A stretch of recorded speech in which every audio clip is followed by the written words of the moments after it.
আসসালামু আলাইকুম। আমি আজকে আবার একটা রেসিপি নিয়ে হাজির হয়ে গেলাম আপনাদের সামনে। তো আমি এখানে কিছু গুঁড়া মাছ নিলাম, ছোটো মাছ নিলাম। আমরা এগুলারে কাজলি মাছ বলি, আপনারা কি মাছ বলেন জানি না, লেখা জানাইবেন। আমরা কাজলি মাছ বলি, কোন এলাকায় কি মাছ বলেন। এখানে কিছু কাঁচামরিচ দিলাম, এখানে কিছু পেঁয়াজ দিলাম,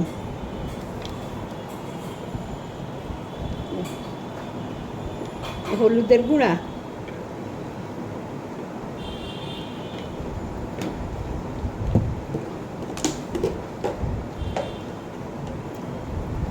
মরিচের গুঁড়া, তেল, লবণ, তেল, এগুলা মাখাইয়ে নেই, তৈল দিব সাথে।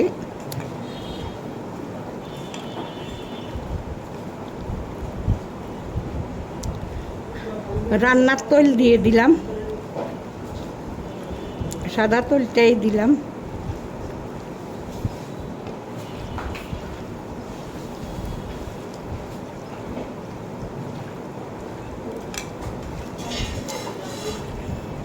হাতে মাখার তরকারিগুলা যত সুন্দর করে মাখবেন, হাতে মাখতেই যেন আপনার তরকারিটা খাইতে ইচ্ছা করে, ওরম হইতে হইব, তাইলে অনেক মজা। তো আমার মাছগুলা মাখান হয়ে গেছে। আমি এখানে কিছু একটা আলু আর দুইটা শিশিন্দা কেটে নিলাম, ওই ইয়েগুলা দিয়ে দিলাম। একটু হালকা সবজি দিলে সাথে হয় কি, আর ওই যে ইয়ের গন্ধ আসে না, মাছের গন্ধটা আসে না, খাইতেও ভালো লাগে, তরকারিও একটু বেশি হয়। তো কিছু সবজি দিয়ে দিলাম, ভালো করে মাখাইয়ে নেই।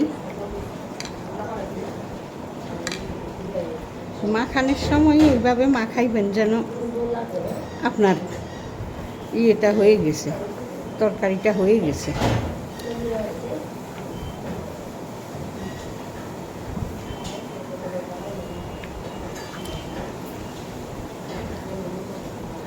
তো আমার মাছগুলা মাখানো হয়ে গেছে, আমি একটু সামান্য পানি দিয়ে চুলা, আমি সামান্য একটু পানি দিয়ে দিই।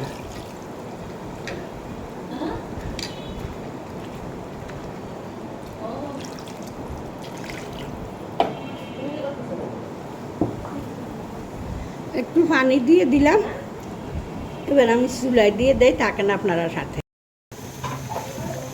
এই যে আমার তরকারি টুকের পর্যায়ে আসছে, তো আরও শুকাইব, আরও শুকা কাবার ঢেকে দেয়।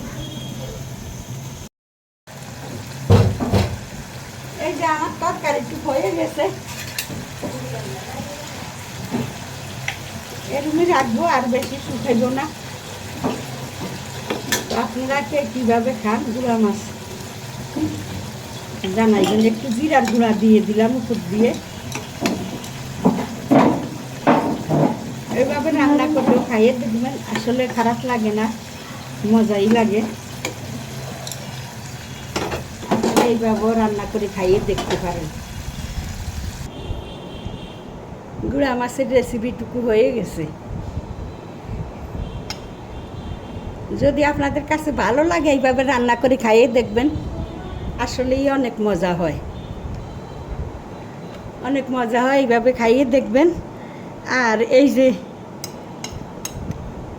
এই কচু শাক, ইলিশ মাছের মাথা দিয়ে কচু শাক এইভাবে রান্না করছি। গুইটা একটু কচুর আগা, ফাতা, ডোগা সব কিছু নিয়ে একসাথে ছোটো ছোটো কইরা কাইটা, ফাতাও নিছি, ডোগাও নিছি, একসাথে কাইটা। রেসিপি আর দিলাম না, কয়টা রেসিপি দেওয়া যায়, আর নিজেরও তো শরীর ভালো না, আপনারা জানেনই আমি একটু অসুস্থ মানুষ।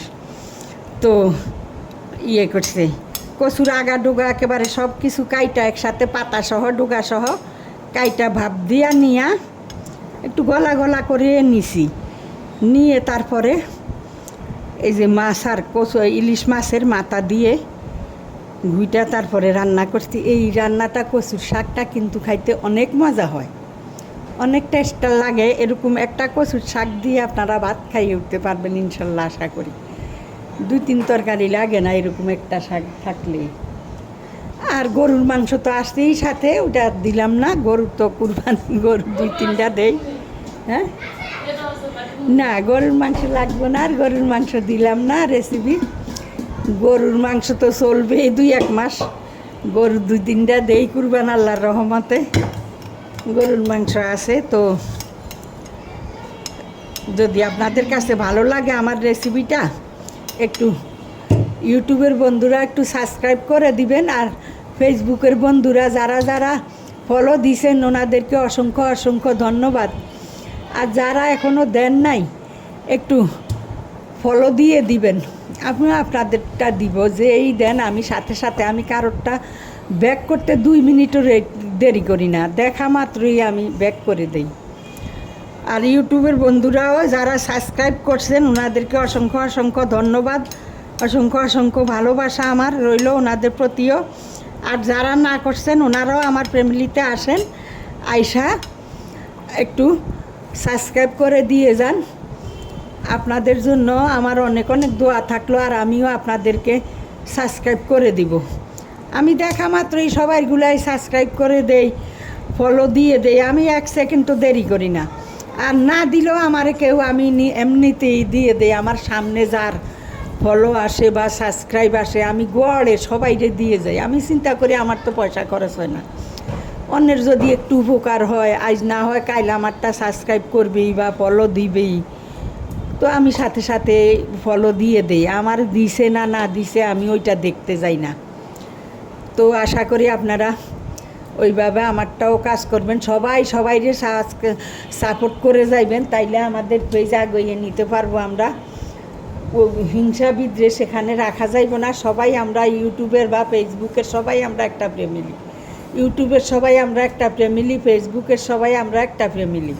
সবাই সবাইকে সাপোর্ট করতে হবে, এটা তো আপনারা সবাই জানেন। এটার মধ্যে কোনো হিংসা বিদ্বেষ থাকে, যে হিংসা করবে তার চ্যানেলে তার ইয়েই আগাইবে না, পেজই আগাইবে না।